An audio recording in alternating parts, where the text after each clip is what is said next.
So it is, as I just do my hair, I just got out the shower.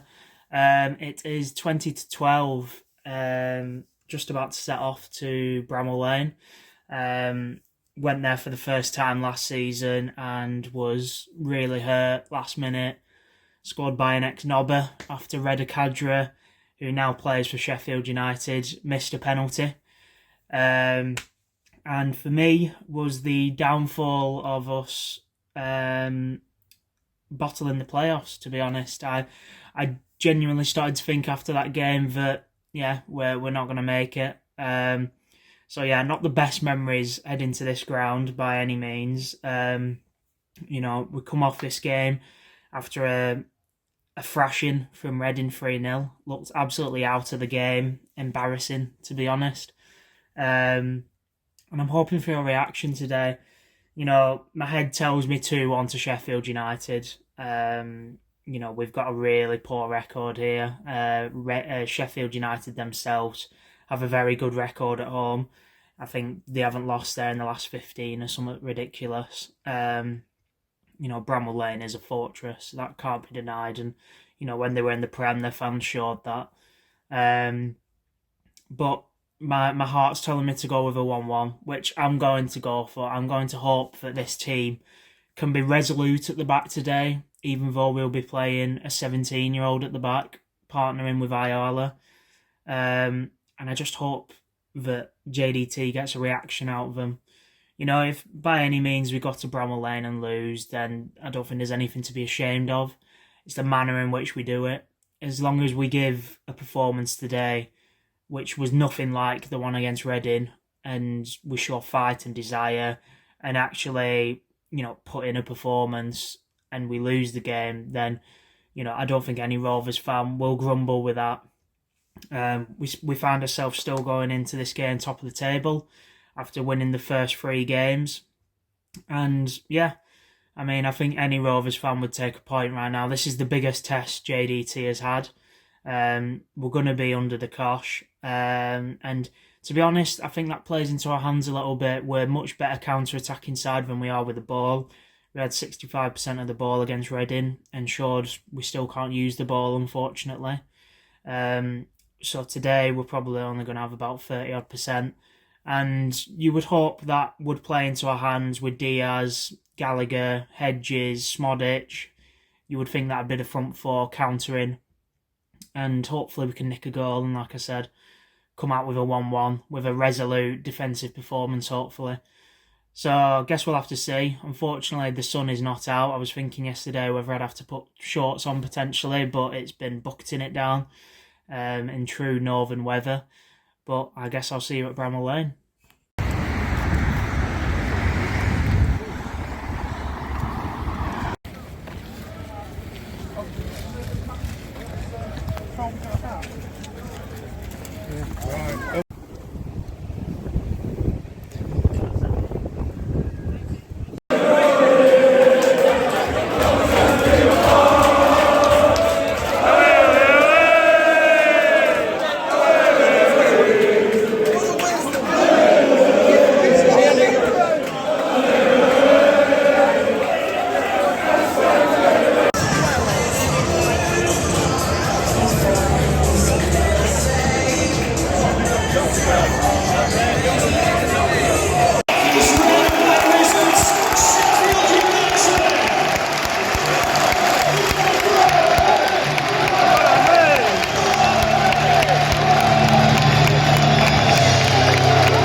Super time.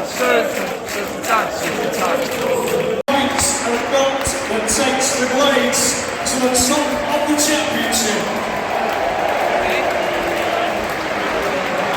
A performance is similar and a goal to be remembered for many, many seasons. What a match!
Just home now from the 4-hour round trip to Sheffield and back. I think that'll be the last time I do Bramall Lane, to be honest. Obviously last season, they go down to 10 men, managed to score last minute and win the game, and it was an ex-nobber who won the game for him. Obviously Kadri missed that penalty, and then today just absolutely dominated on the pitch. We only looked like a side really for 10-20 minutes of the first half. Other than that, we may as well have not been there, to be honest. Apologies for the lack of clips. I was just that disheartened from what I was seeing. I kind of gave up even and weren't even motivated to really vlog the horrendous experience I was having in the away end. A good crowd from the Rovers fans, and were loud even till the end when we were getting battered, and there were people chanting away saying we're fucking shit, this, that and the other, but still having the chance of we love you Rovers, we do, etc. After two really, really poor performances, a 3-0 at Bramall Lane isn't embarrassing, but the 3-0 at Reading was. Today, this is a team that's going to finish in the top 6 and could very likely finish in the top 2 from what I saw today. I think they're a striker short of definitely being an automatic contender. Even without, I still think they could make it. But if they get a striker in, a 20-goal a season striker, then they will definitely get automatics, I would think. Just dominated from start to finish, really, other than the 10-20 minutes at the start of the first half where we came out like a house on fire, but we needed to get the goal. And you always have those bits in games when you're the team who's under pressure, under the cosh, the bit of the underdog in the game. When you have your moment and you're on top, you need to take your chances, you need to make it count, and we didn't. And then after that, we concede 2 more and the game's done. I think it was quite clear from the first half plan. Obviously, we'd come for a draw, we'd come for a 0-0. The back 5 were pretty resolute. They had a couple decent chances through open play, but it were mostly set pieces they were getting their chances from. and obviously that's where their goal come from. And it was from a set piece in a dangerous position. And then at that point, the game plan's ruined really, and then we have to come out like a house on fire second half. We have to go to a back four away at Bramall Lane, a back four which consists of a 17-year-old at centre back, someone who's only played 2 league games, and then he gets subbed off for whatever reason, whether that just be through tiredness or just wanting to, I don't know, protect him even. I'm not really sure. He did go down injured about 5 minutes before that, so it could even be that. God help if it is, because we cannot afford to lose any more defenders at this rate.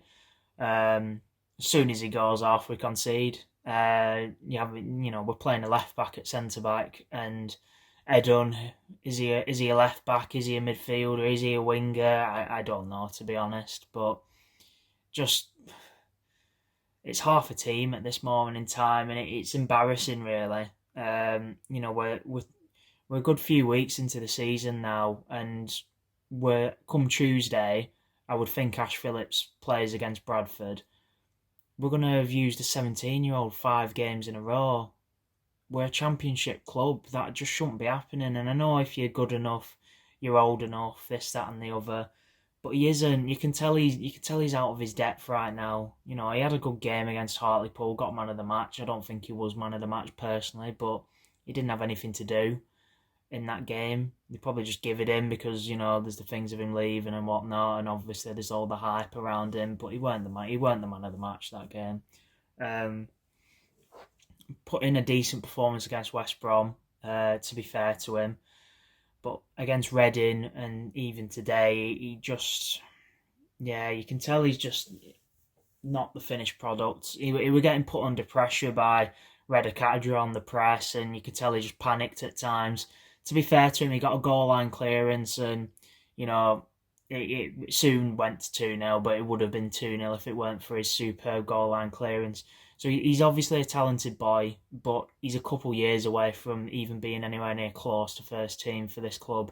And, the thing with Van der Berg, obviously, Matip's got injured or whatnot. I believe that's the reason why he isn't with the club right now. But surely there's a backup option. Surely we should be going for 2 centre-backs anyway.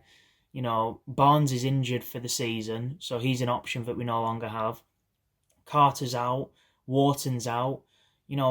These are points we're dropping, which, if we have a proper centre-back going into that Reading game, could it have been different? Maybe. Reading was the worst game for Phillips, if you ask me. I do think he got exposed that game, to be honest. And if you go into that game with a Van der Berg partnering with Ayala, do we end up drawing or winning that game? Who knows? But we can't persist with this. It's getting to the point where it's silly now.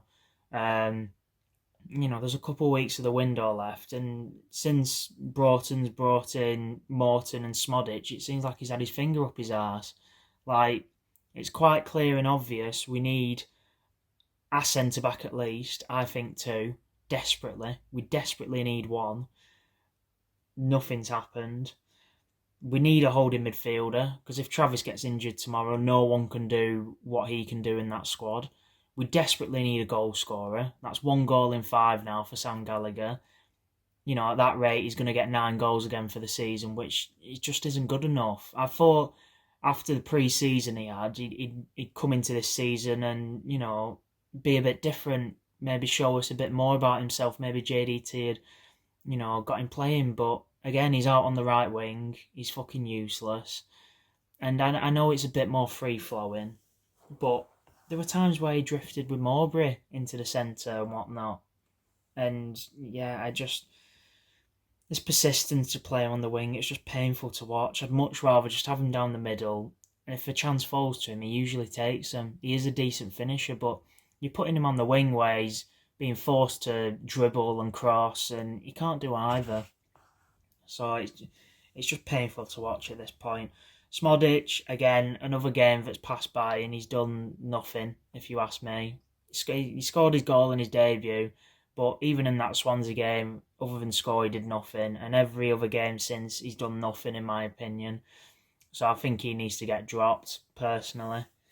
Diaz, quiet again.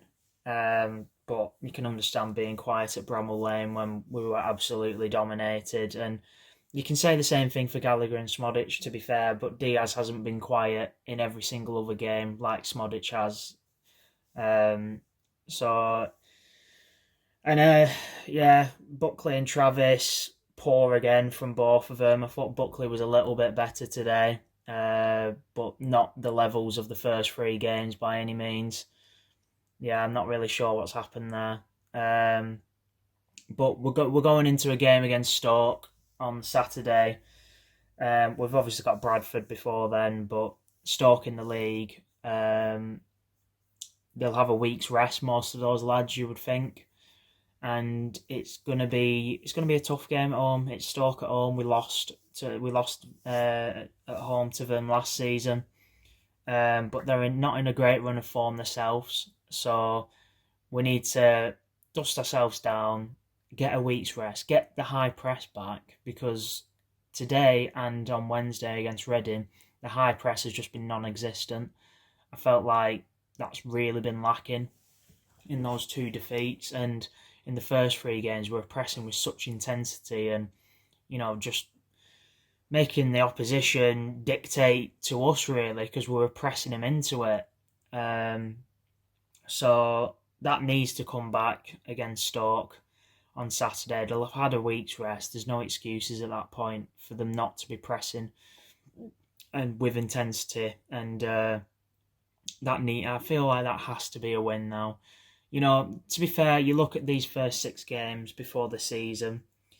QPR at home, you would hope for a win, but I think some people would have took a draw. QPR are no slouches, as they've shown since that game. Swansea away, most people would have took a draw. West Brom at home, I think most people would have took a draw. Reading away, I think most people would have expected a win, or at the very least a draw. And today, a draw would have been daylight robbery. I think anyone would have snapped your hand off for a draw before this game and would have known it would be very unlikely we'd get anything out of this game. And then Stoke at home the next game, Blackpool after that. It's been a really tough run of fixtures, and that was the first thing I thought when I saw the fixtures. Wow, that is a tough run. And to say we're 5 games in, we're 4th in the league or whatever it is, we're 3 wins, 2 losses. Would you have took those before would you have took that before a ball was kicked? Of course you would. I think any Rovers fan right now would say, yeah, I would have took that. 9 points from 5 games. Considering in those 5 games you're playing West Brom, Sheffield United, 2 teams who are going to be in top 6, you would feel. Swansea away, never an easy place for us to go to. Would you have took that? Of course you would. I think you'd be silly not to. So I don't think we should panic by any means. I think it's more the demeanour of the last 2 results, especially the Reading one, which was a team we should have at least got a point from. It is a long old trip down there, but nevertheless, they're a team that's going to be in a relegation dogfight. I would still think, even though they're doing all right now. They got beat 4-0 by Rotherham at half time, for fuck's sake. So that shows the level they're at. So I think it's more just being, well beaten 2 games in a row, and obviously the embarrassment of the Reading game. There were a few boos today at half time and full time, which, is a bit of an overreaction, I think. Like I said, I think anyone would have took 9 points from these first 15, to be honest. So yeah, on to Stoke. I think, like I said, that's got to be a win now. You can't lose 3 games in a row. If we draw at home to Stoke, I would be a little disappointed, but it wouldn't be the end of the world. It'd be a meh point at home to Stoke, because they're not in a good vein of form themselves right now.